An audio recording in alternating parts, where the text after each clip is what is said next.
귀한 찬양 감사합니다. 참 은혜로운 찬양인 것 같습니다. 주님이 나의 반석이시니 내가 요동치 아니하리. 할렐루야. 얼마나 요동치는 세상을 살아가고 있습니까? 저도 하루에도 몇 번씩 마음이 왔다 갔다 하는지 몰라요. 그러나 주로 인하여서 내 마음이 요동치 않는다. 우리 그 은혜. 사실 오늘 제가 여러분들과 나눌 말씀의 주제도 이 찬양이기도 합니다. 오늘 그 은혜 누리는 시간 되기를 소망합니다. 우리에게 주신 하나님의 말씀 사도행전 10장입니다. 사도행전 10장 1절에서 8절까지 말씀입니다. 저와 여러분이 한 절씩 교독하고 우리 8절 말씀은 함께 읽겠습니다. 10장 1절을 제가 먼저 읽겠습니다. 가이사랴에 고넬료라 하는 사람이 있으니 이달리아 부대라 하는 군대의 백부장이라.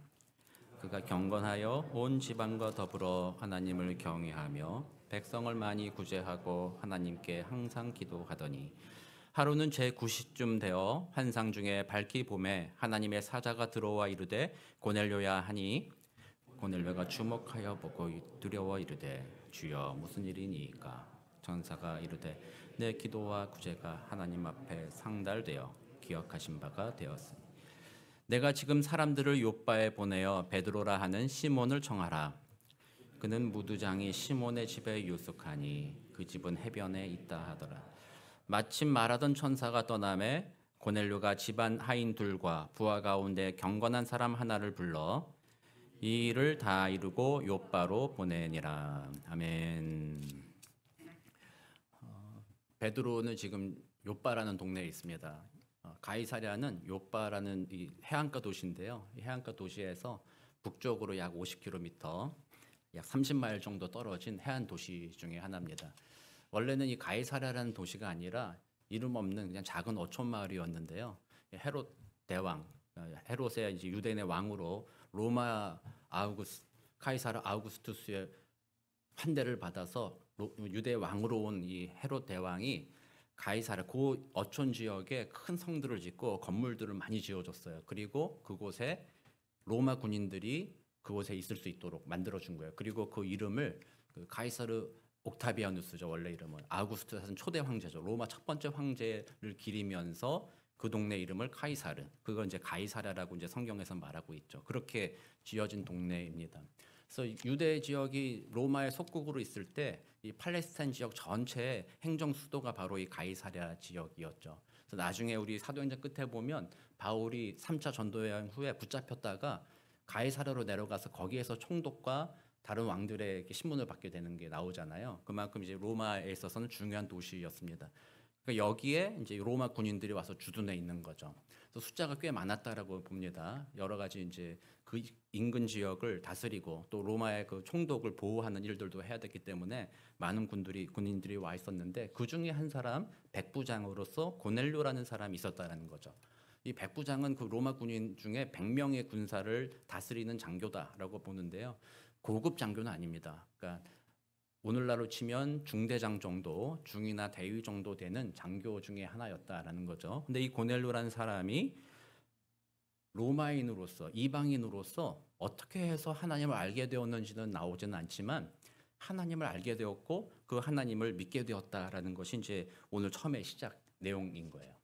그래서 제가 볼 때는 이 로마 군인으로서 로마 제국 내 여러 곳을 다녀보았는데 이 사람 마음에는 항상 그 종교심이 좀 있었을 것이고 진리를 좀 찾고 싶은 그런 마음이 있었던 사람이었던 것 같아요.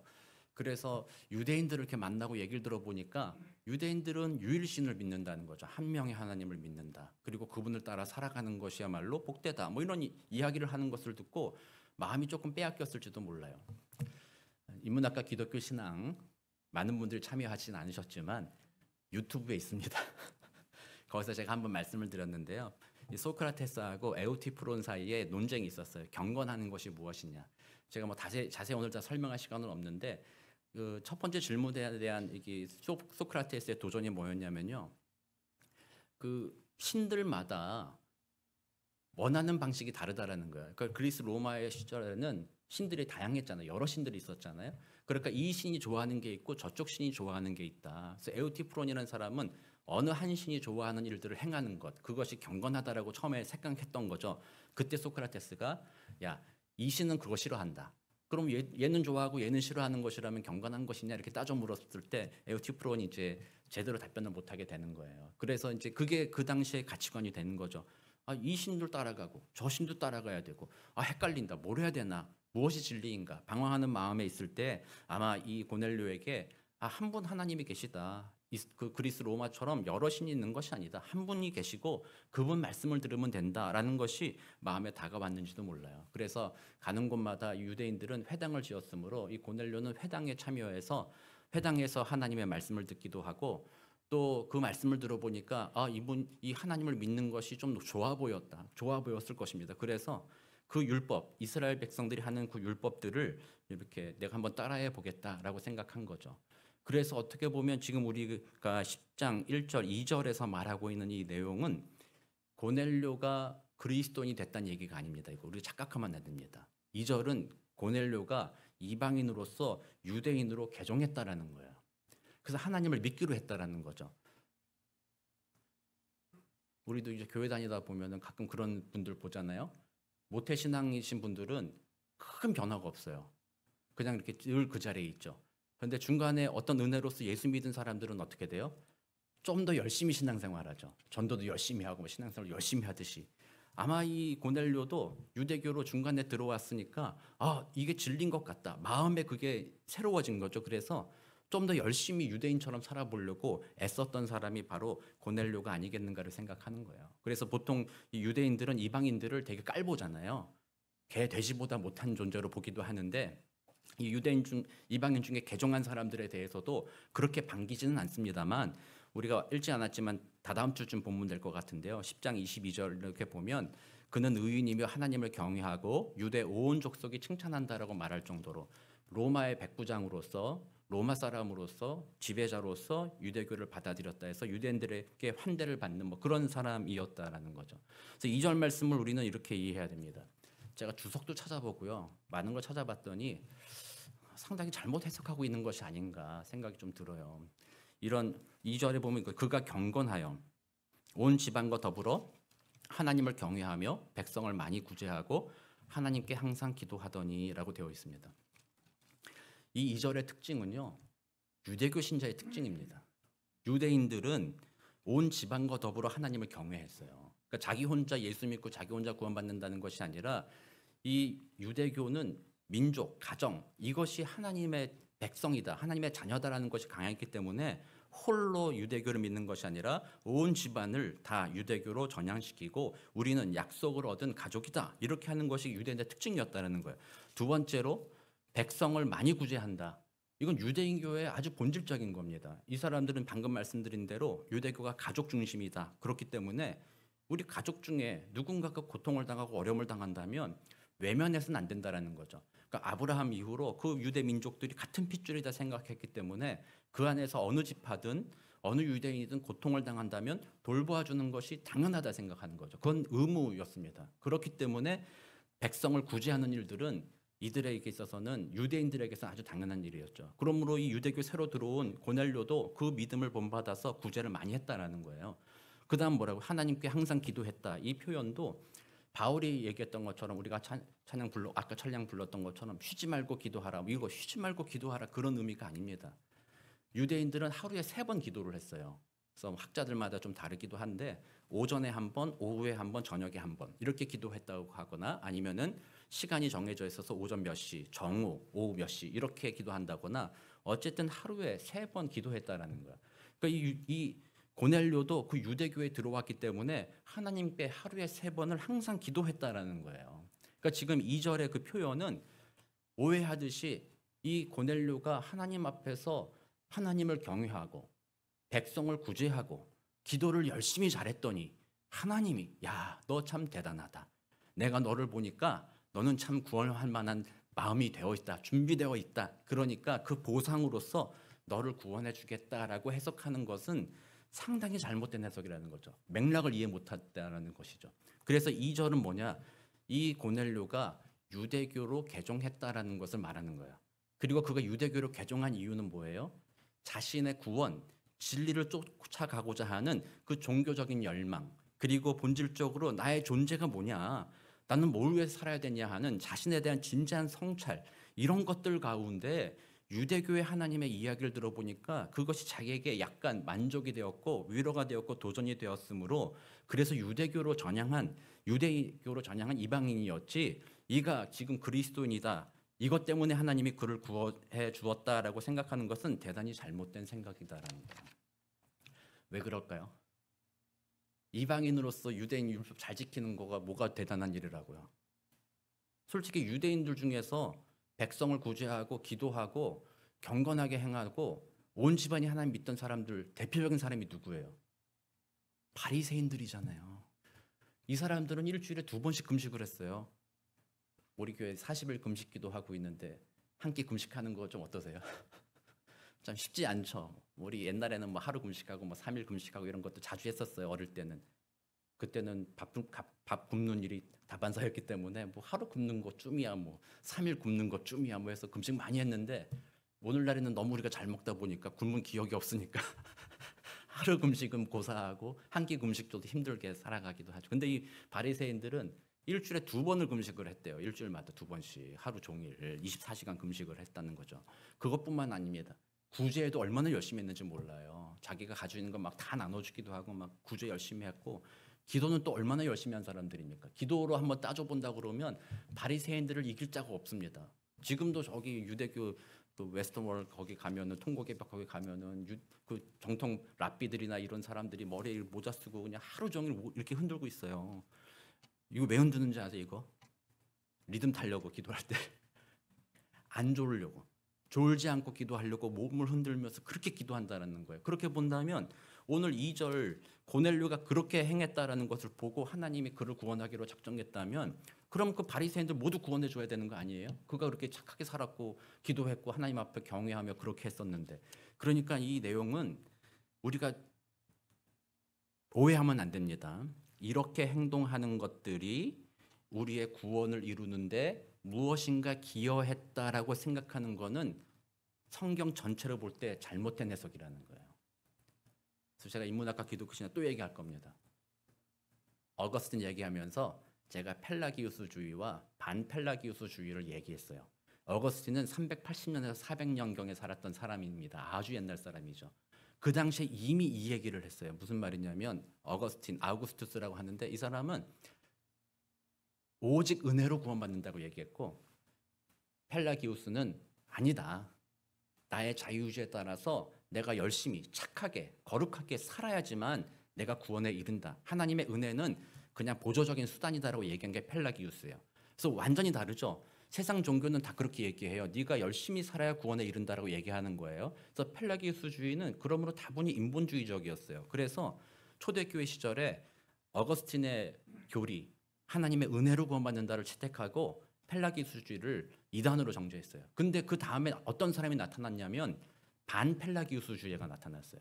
이 반펠라기우스주의자는 펠라기우스에게 반대한다는 게 아니라 절반 정도 펠라기우스주의다라는 거예요. 그래서 그 사람들의 주장이 바로 방금 그렇게 성경을 해석하는 거예요. 내가 좀 착하게 살자. 내가 좀 거룩하게 살자. 기도라도 좀 더 하자. 이렇게 하면 하나님이 마음에 감동을 얻는다는 거예요. 야, 그래도 네가 힘들어도 기도하려고 하는구나. 네가 힘들어도 다른 사람을 도우려고 하는구나. 완벽하지는 않지만 네가 그러려고 하는 것 보니까 기특하다. 기특하니까 내가 구원해 줄게. 이게 반펠라기우스주의라는 거거든요. 그래서 구원의 완성이 전적인 하나님의 은혜가 아니라 내가 시작해서 내가 어느 정도 수준에 올라가면 그러면 하나님이 나를 기쁘게 생각하셔서 구원을 이루어 주신다라고 하는 것이 반펠라기우스주의죠. 사실 이것도 초대교회 시절에 그것도 아니다라고 이미 결정이 내렸어요. 우리들의 공로가 아니라 오직 하나님의 은혜로서만 구원받는다. 만약에 구원이 우리들에게 달려 있다면 어느 정도 해야지 착한 거냐는 거예요. 고넬료만큼 해야 되는 거냐, 아니면 고넬료보다 3분의 1만 해도 되는 거냐. 결국에는 어떻든 시간에 내 행위가 구원에 연관된다면 하나님 앞에서 교만할 수 있죠. 그래도 나 좀 했잖아요. 그래도 난 쟤보다 낫잖아요. 쟤 보니까 아무것도 구제도 안 하고 기도도 안 하는 애가 있는데요. 나는 걔보다는 그래도 일주일에 한 번은 기도하잖아요. 밥 먹을 때 어떤 애들은 한 번도 기도 안 하고 밥 먹는데 적어도 저는 밥 먹을 때 가끔 생각나서 기도는 하잖아요. 그런 나를 좀 구원해 주시면 안 됩니까? 뭐 이런 식으로 자신을 내세울 수 있게 된다는 거죠. 그래서 이것이 우리 개혁 신학에서는 개혁 교리, 개혁 신앙에서는 아니다. 우리의 행위는 구원을 이루는 데에는 아무런 기여한 것이 없다라고 해석하는 거예요.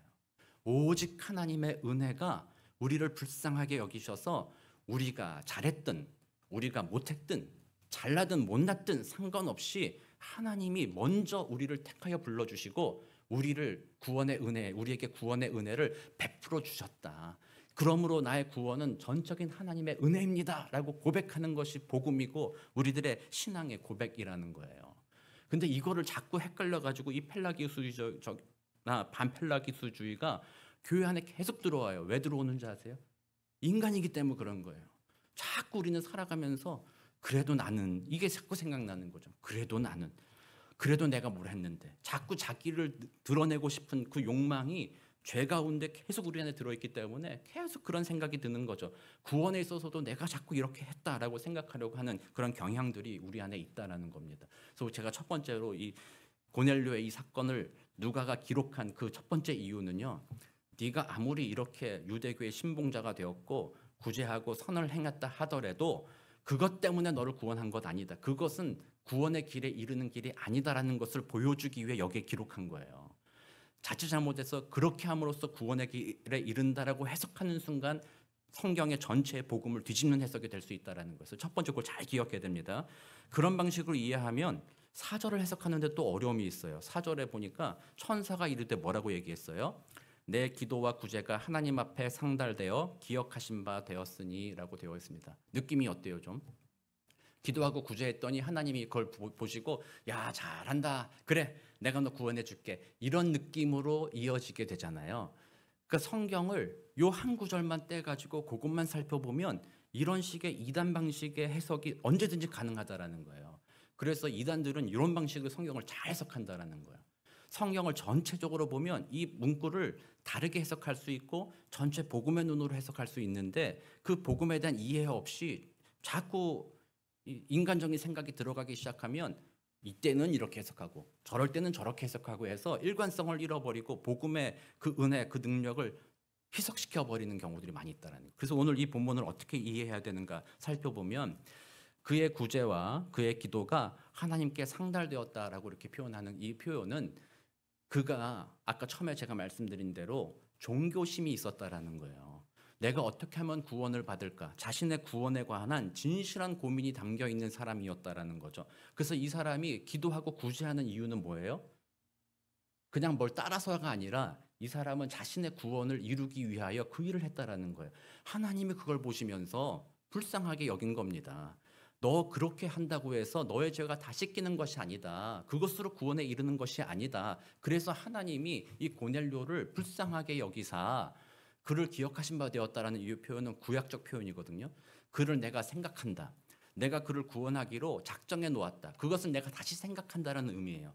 그래서 이 고넬료를 구원하기로 작정하신, 택하여서 구원하기로 작정하셨기 때문에 이제 때가 되어서 그에게 구원의 길은 여기 있다라고 알려주겠다라는 그런 의도로 말씀하신 것이지, 이것이 그가 여러 가지 착한 일을 했기 때문에 하나님이 예쁘게 봐서 구원해 주기로 작정했다라는 해석이 아니라는 거예요.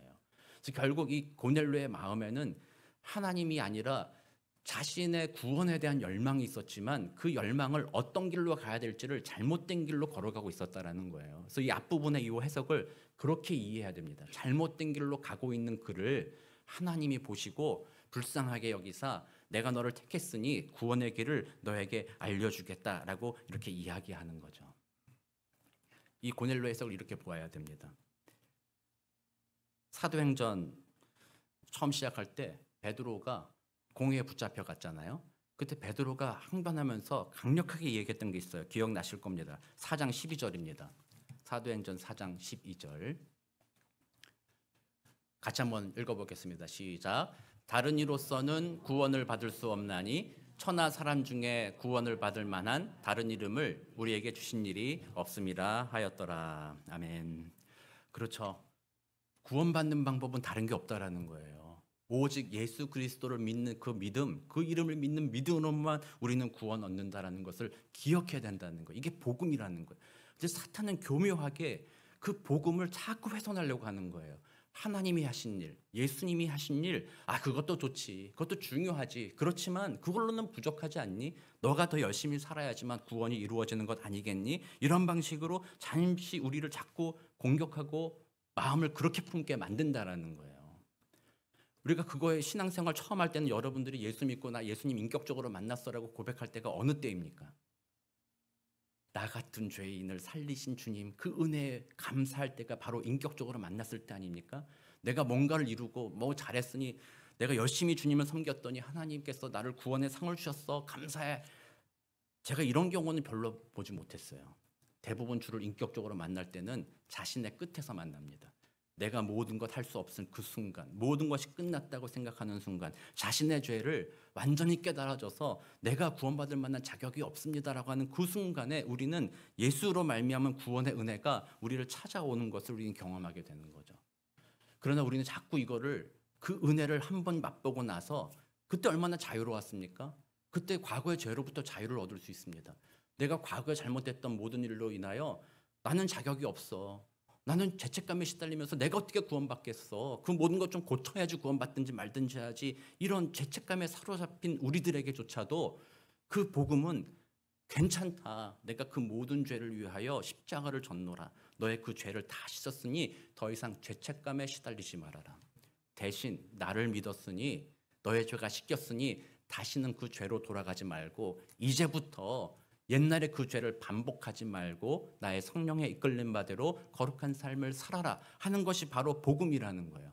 이 복음은 그런 방식으로 우리를 자꾸 변화시키는 것입니다. 그러나 우리는 자꾸 헷갈리는 거죠. 자꾸 그래도 뭘 해야 되는데, 그래도 뭔가 좀 이렇게 뭐 해야지. 그리고 또 한편으로는 내가 자꾸 잘못하니까 하나님 앞에 부끄러워서, 나 부끄러워서 못 나가겠어, 뭐 이런 분들도 있어요. 교회 가자 그러면은 나 같은 사람이 무슨 교회 갑니까?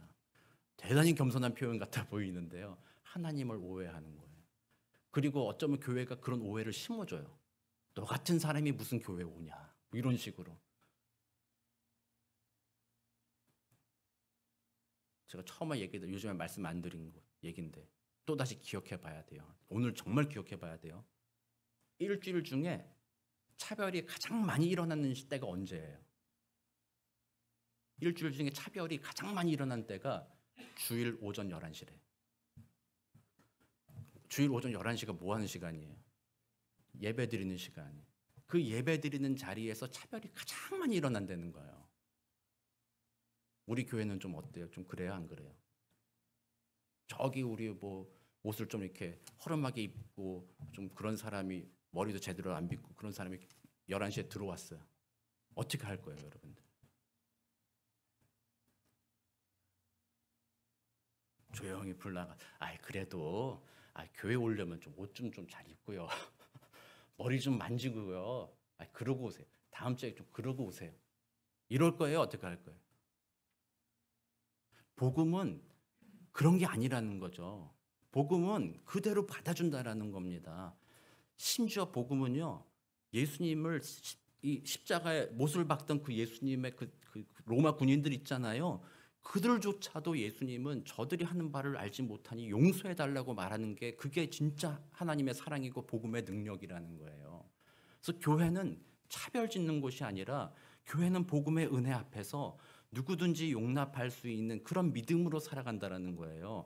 고넬료처럼 착하고 구제하고 기도하고 뭐 했던 그런 사람들만 하나님이 부른 게 아니라, 야, 그거 아무 필요 없어, 그거는 내 구원과 상관없어, 그거 중요한 거 아니야, 예수의 이름을 믿는 믿음으로 구원받는다, 이것을 오늘 얘기하는 거예요. 그래서 교회는 그 복음의 은혜에 사로잡힌 거예요. 그래서 제가 이렇게 말씀드리니까 여러분들이 또 이렇게 생각할 수 있겠죠. 그럼 뭐 막 살아도 되겠네, 어차피 구원받는다는 거 막 살아도 되겠네, 이렇게 생각할 수도 있지만, 오늘 고넬료의 이 이야기는 그런 선하게 살음으로 구원 얻는다는 얘기를 하고자 하는 것이 아닙니다. 사실은 단지 이 이야기의 핵심은 나의 과거의 행위와 나의 신분이 구원에는 전혀 관계가 없다는 그 얘기를 하고 싶은 거예요.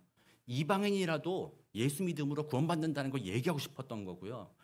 이방인이라도 열심히 착하게 살아서 구원받는 것이 아니라는 것을 얘기하고 싶은 거예요. 그래서 결국 끝에 가면은 하고 싶은 얘기가 뭐예요? 우리가 찬양 불렀던 것처럼 오직 주만이 나의 반석 나의 구원이시니 이렇게 가라는 거예요. 여러분들을 내세우라는 건 아닙니다. 자기 자신을 내세우는 것이 아니라 그동안 열심히 살았고 기도 많이 했고 뭐 했어도 나의 구원은 오직 주께 있습니다. 그러므로 내 과거의 그 선한 행위 모든 것조차도 십자가에 못 박아버리겠습니다라는 거예요. 그렇게 하라는 게 오늘 고넬료의 이야기예요. 그런데 교회에서 자꾸 신앙생활하면은 그게 더러워집니다. 자꾸 자기 의가 쌓여지게 돼서 복음의 은혜를 점점 잃어버려지고 처음에는 은혜로서 구원받는다고 했다가 신앙생활이 몇십 년 지나다면 돌아보면 결국에는 펠라기우스주의로 전락해버리는 어리석은 결과를 맞이할 때도 있다는 거죠. 그래서 우리는 다시 돌아가야 됩니다. 다시 복음으로 돌아가야 됩니다. 여러분들을 하나님께서 왜 구원하여 주셨는지, 무엇 때문에 구원하여 주셨는지를 다시 생각해 봐야 됩니다. 여러분들이 예뻐서, 여러분들이 똑똑해서, 여러분들이 뭘 해서 그래서 구원해 준 게 아니라 하나님의 은혜로서 그 죄인 중에 여러분들을 택하여 구원하여 주셨다라는 거죠. 그걸 생각하면 얼마나 감사합니까? 그게 은혜인 거 아닙니까? 여러분들이 죄 가운데 머물러 있어도 구원해 줬다라는 거예요. 그게 은혜라는 거예요. 그런 은혜를 힘입은 자들이 어떻게 함부로 교만하게 말합니까? 어떻게 함부로 다른 사람 정죄할 수 있습니까? 복음의 은혜를 자꾸 자기 것으로 자기의 공로로 삼은 사람들만이 교만하여지며 다른 사람을 넘어뜨리게 만드는 그런 모습을 보여준다라는 것이죠. 그러므로 우리는 늘 복음으로 돌아가야 됩니다. 컴퓨터나 장비들도 그런 거 있잖아요. 계속 쓰다 보면 어떻게 돼요? 이상한 게 덕지덕지 자꾸 붙잖아요. 그래서 나중에 보면 제대로 기능을 못해요. 그러면 그때 뭘 해야 돼요? 디폴트 세팅으로 다시 돌아가자. 다시 돌아가야 된다. 운동도 그렇잖아요. 운동 막 하다 보면은 계속 치다 보면은 테니스 자꾸 제가 요즘 테니스 치다 보니까 테니스 얘기 자꾸 하는데요. 처음에 보면 기본이 있잖아요. 하다 보면 뭐 기교가 들어가고 뭐 하다 보면 나중에 보면 엉망진창돼 있어. 그럼 다시 뭐라 그래요? 다시 디폴트. 다시 처음으로 돌아가라. 이런 얘기 많이 하잖아요. 복음도 마찬가지예요. 신앙생활 해 나가면서 여러분들이 자꾸 신앙생활 오래 하다 보면 자꾸 인간적인 생각이 자꾸 붙는 거예요. 그래도 나는 이렇게 했는데, 그래도 나는 이렇게 하나님 앞에 참 열심히 살아왔는데, 열심히 했는데 왜 나 같은 사람보다 죄를 더 사랑하냐? 탕자의 비유와 같이 첫 번째 아들이 되어서 탕자가 돌아온 것에 기뻐하고 고통당하고 어려웠던 그 아이가 다시 돌아온 것에 기뻐해야 되는데, 아니 뭐야 아버지, 나는 한 번도 아버지 떠난 적이 없는데 나를 위해서는 양 한 마리 잡아준 적도 없으면서 왜 탕자는 쟤는 저럽니까? 그런 마음으로 교회 안에서 자꾸 자기는 뭐 했는데 이런 이야기를 계속하게 되고, 그것으로 인해서 다른 사람을 비교하게 하고 상처받게 만드는 그런 모습으로 살아간다면 복음이 더러워진 겁니다. 내 마음에 바라보고 있는 복음이 더럽혀진 거고 오염된 겁니다. 그러므로 는 그때 다시 생각해야 됩니다. 디폴트, 다시 돌아가자. 다시 복음으로 돌아가자. 그렇지, 내가 사업 실패했을 때, 그렇지 내가 건강 잃었을 때, 그렇지 내가 아무것도 아니었을 때, 이민 와가지고 여러분들 얼마나 간절히 기도했겠습니까? 이민 와서 내 뜻대로 안 되는 일들이 얼마나 많았어요. DMB만 가도 성질 나잖아요. 한국 그날 운전면허 시험 보고 그날 운전면허증 주는데 DMB에 가서 시험 보는데도 몇 시간을 기다려. 뭘 해? 운전면허증 나오려면. 제가 옆에 있었던 그 유학 같이 왔던 그 신학생 한 명은요, 1년 동안 안 나왔어요. 운전면허증이. 임시면허증을 1년 동안 갖고 다녔어요. 얼마나 답답합니까? 자꾸 더러워지는 우리들의 모습, 주님 앞에 자꾸 회개해야 됩니다. 복음으로 다시 돌아가야 됩니다. 그때 얼마나 간절했습니까? 그때 막 기도할 때 하나님 앞에, 하나님 나 아무것도 못하겠어요. 내 마음대로 되는 게 하나도 없어요. 한국에서는 그래도 말이라도 통했잖아요. 그래도 그렇게 했잖아요. 근데 미국 오니까 그게 안 되잖아요. 너무 답답합니다. 하나님 도와주십시오. 막 그 마음으로 하나님께 간절히 기도했을 때 운전면허증 하나 날라온 것 가지고도 얼마나 기뻐했어요. 감사합니다 하나님. 그런 거 있잖아요. 그 복음의 은혜는 우리가 끝에 있을 때 그 복음의 은혜가 우리를 사로잡았던 그 기억들을 다시 돌아보는 겁니다. 오늘도 우리는 이 예배를 드리면서 그렇지, 맞아, 내가 구원받은 것은 나의 행위가 아니었지, 전적인 하나님의 은혜였지. 진짜로 자신을 돌아보면 이 고넬료처럼 여러분들이 기도 열심히 하고 구제 열심히 하는 사람들 별로 없을 거예요. 솔직해지자고요, 우리. 별로 없을 거예요. 그리고 있다 하더라도 또 더 나은 사람들 생각해보면 그것조차도 별로 아닐 거라는 생각이 들어요. 그러나 그 모든 것, 우리의 구원의 원인이 된 것이 아니라 오직 하나님의 은혜가 나를 구원하여 주셨다라는 것을 우리가 깨달았을 때 우리는 진짜 자유할 수 있어요. 진짜 소망할 수 있어요. 만약에 나의 행위가 구원의 원인이라면 언제든지 나는 잘못할 수 있잖아요. 실수할 수 있잖아요. 그동안 구제 열심히 했어도 앞으로 구제 못할 수도 있잖아요. 죄를 안 범하고 살았어도 앞으로 죄를 안 범한다는 보장이 없잖아요. 우리에게 구원이 달려있다면 우리는 늘 불안할 겁니다. 하나님 이러다가 나 미워하는 거 아니야? 옛날에는 날 좀 좋아해서 구원해 주신 것 같은데 자꾸 내가 예배 빠지고 자꾸 내가 뭐 못하고 죄를 짓고 이러는데 하나님이 그런 나를 미워해가지고 나 구원 잃어버리는 거 아니냐? 그거 아니라는 거예요. 그런 행위에 달려있지 않다. 오직 하나님의 은혜가 우리를 택하여 주셨으므로 때로는 죄 가운데 있기도 하고 우리 금요 찬양 예배 지금 요나서 보잖아요. 요나는 적극적으로 하나님께 불순종했어요. 하나님이 가라는 거를 진짜 반대로 끝까지 반대로 간 인물이 요나라는 거예요. 근데 그 하나님이 요나를 죽이셨어요, 살리셨어요? 살려주셨잖아요. 바닷속에서도 물고기 뱃속에까지도 그 놀라운 기적. 그 성경 보면 없었던 것이 더 좋았다라고 생각할 수도 있어요. 예수 안 믿는 사람들이 그거 가지고 얼마나 공격해요. 야, 물고기 뱃속에 3일 산다라는 것이 말이 되냐? 다 허구지, 거짓말이지. 얼마나 공격받아요. 그런 거 왜 하필 그런 얘기를 거기다 썼냐는 거예요. 그러나 우리는 믿는 거죠. 하나님이니까 그렇게 할 수 있다. 하나님이 그렇게 이루어 가신다. 하나님께서는 그 죄악 가운데 있는 자들이라 할지라도 그를 살리신다. 그게 복음이다. 나 같은 죄인을 살려주신 분이 하나님이다. 그래서 우리는 다시 복음의 은혜로 돌아갑니다. 그러면 마음이 평안해집니다. 나의 구원은 주께 달렸지. 그러니 나의 구원은 취소되지 않지. 그래, 나는 영원한 생명이 내게 있지. 얼마나 행복한가. 그리고 그 은혜가 막 넓어지면은 마음이 막 넓어지기 시작합니다. 그래서 예수와 같이 살기 시작합니다. 이 세상에 얽매이지 않는 거죠.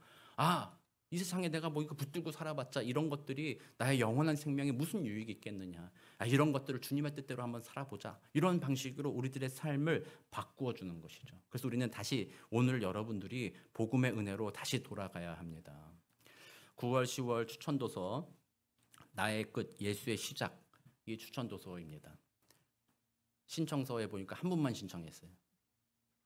제가 너무 자주 책을 추천해 드려가지고 여러분들이 그 책들이 밀려가지고 못 읽어가지고 이것도 써놨다가 받았다가 또 안 읽고 책장에 쌓인다.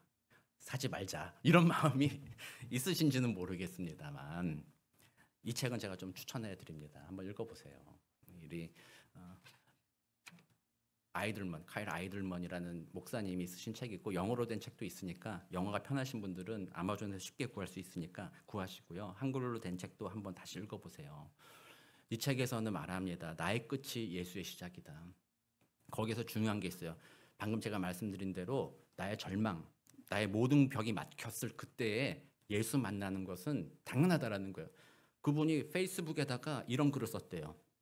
이렇게 했을 때 빈칸 이렇게 할 때 예수님을 만났습니다. 요 빈칸을 채워보십시오 했더니 댓글이 쭈르륵 달리는데요. 몇천 개 댓글이 달렸는데 댓글의 공통점이 다 그거였어요. 힘들었을 때, 내가 막다른 골목에 몰려 있었을 때, 직장에서 승진되지 못하고 오히려 좌천되었을 때, 뭐 대부분이 정말 인생의 실패를 맛보고 인생의 나쁜 일을 맛보았을 때 예수님을 만났습니다라고 이렇게 얘기해요. 그러나 그분은 또 얘기해요. 그런 상황에서는 누구든지 예수님을 찾을 수 있다. 그러나 중요한 것은 내가 붙잡고 있던 자격과 공로를 내려놓을 때 비로소 은혜가 흘러들어온다. 그리고 그때 비로소 구원의 출발점이며 예수의 능력이 내 안에서 역사하기 시작한다라고 얘기해요. 그래서 여러분들이 의지적으로 다시 디폴트 세팅으로 돌아가야 돼요. 의지적으로 복음의 능력이 나를 구원했지. 하나님의 은혜가 나를 구원했지.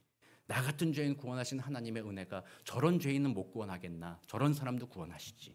저에게도 그 은혜 베풀어 주셨지. 그런 마음을 우리가 다시 회복한다면 나 자신도 주님 앞에 죄책감으로부터 자유롭고 모든 과거에 얽매인 것으로부터 자유로우며 하나님 안에서 자유하고 기쁜 삶을 살 수 있을 뿐만 아니라 다른 사람을 대하는 태도에까지도 그들을 넓은 마음으로 품어줄 수 있는 정말 예수님과 같이 자신의 손을 못 박는 로마 군인까지 품어주신 그 예수님과 같은 마음으로 다른 사람을 품을 수 있는 사람으로 변화되어 간다라는 거예요. 그래서 여러분들이 아직 마음 가운데 다른 사람을 용서하지 못하고 화목하지 못하고 다른 사람을 이해하지 못하며 사랑의 손길을 내물지 못하고 있다고 한다면 내 안에 복음이 혹시라도 왜곡되어져 있는 것은 아닌가 돌아보시고 주님 앞에 고백하는 겁니다. 하나님, 내 안에 복음의 은혜가 새로워지게 하여 주옵소서. 제가 지난 3주간 시를 소개해 드렸잖아요. 오늘도 이제 시를 소개해 드리려고 했는데 시 말고 어릴 때 불렀던 찬양인데 시처럼 해서 한번 불러드릴게요. 돈으로도 못 가요 하나님 나라, 힘으로도 못 가요 하나님 나라, 거듭나면 가는 나라 하나님 나라, 믿음으로 가는 나라 하나님 나라, 벼슬로도 못 가요 하나님 나라, 지식으로 못 가요 하나님 나라, 거듭나면 가는 나라 하나님 나라, 믿음으로 가는 나라 하나님 나라. 이 세 번째는 중요해요. 어여뻐도 못 가요 하나님 나라, 마음 착해도 못 가요 하나님 나라, 거듭나면 가는 나라 하나님 나라, 믿음으로 가는 나라 하나님 나라. 아멘. 이 찬양 부르는데 막 마음에 불편하신 분들 있을 수도 있어요. 난 어여쁜데 어여쁜데 나 못 간다고? 나 지식이 있는데 못 간다고? 나 착한데 못 간다고? 이렇게 여러분들 중에 반문하시는 분들이 있다면요, 회개해야 돼요. 회개해야죠. 그것 때문에 가는 거 아니라고 얘기했는데, 그 자격으로 가는 거 아니라고 했는데, 오직 자격 딱 한 가지 뭐예요? 거듭나면 간다, 믿음으로 간다. 예수 그리스도를 믿는 믿음만으로, 새 사람으로 태어나는 그 믿음만으로 우리는 하나님 나라 간다라는 겁니다. 어린 아이들이 부르던 찬양이에요. 제가 어릴 때 부르던 찬양이에요. 복음의 진리가 담겨 있는 것입니다. 사랑하는 성도 여러분, 이번 한 주간도 우리는 도전받습니다. 우리는 끊임없이 나를 높이고 나를 자랑하고 그런 문화 속에 살아가고 있죠. 그러므로 이번 한 주간 정말 하나님, 나는 아무것도 아닙니다. 여러분들의 상처, 죄책감도 십자가에 못 박고요, 여러분들의 의로움도, 여러분들의 경건하게 산다고 하는 모든 것도 다 이번 주는 십자가에 못 박고 이제는 나는 주와 함께 죽고 주와 함께 다시 삽니다. 예수님을 내가 나의 구주로 고백하며 그와 더불어 살겠습니다. 그 안에서 더 이상 세상에 얽매이지 않고 영원한 영생의 삶을 살게 하옵소서. 그리고 그 믿음 가지고 옆에 있는 사람들을 정말로 위로하는 사람, 예수님과 같이 그 사람들의 생명을 살려줄 수 있는 그런 사람, 교만치 아니하고 겸손한 마음으로 사람의 마음을 위로하며 안아줄 수 있는 그런 사람으로 이 한 주간 살아가도록 주님 도와주십시오. 기도하시고 승리하시는 복된 저와 여러분 되시기를 우리 구주 예수 그리스도 이름으로 축복합니다. 기도하겠습니다. 사랑과 은혜가 많으신 아버지 하나님, 감사합니다. 우리가 아직 죄인 되었을 때 그리스도께서 우리를 위하여 죽으심으로 하나님께서 우리에 대한 자기의 사랑을 확증하여 주셨으니 하나님 참 감사합니다. 우리는 신앙생활 해나가면서 자꾸 이 복음의 은혜를 자꾸 퇴색시키고 오염시켜가고 합니다. 나의 행위로, 나의 섬김으로 내가 인정받을 만하다 생각하며 스스로 교만하여질 때도 얼마나 많았습니까? 다시 한번 복음의 은혜 앞에 무릎 꿇게 하여 주옵소서. 나의 모든 공로 십자가에 못 박게 하시고 나의 모든 죄도 십자가에 못 박게 하시고 오직 예수 안에서 죄 용서받은 자유를 누리며 예수 안에서 천국 소망 가지고 정말 자유롭고 복된 한 주를 살아가도록 주님 도와주옵시며 그 삶 가운데 옆에 있는 많은 사람들에게 자유케 하시는 예수 그리스도의 십자가를 증거하는 복된 한 주를 살아가도록 주님 도와주옵소서. 감사드리며 살아계신 우리 주 예수 그리스도의 이름으로 기도드립니다. 아멘.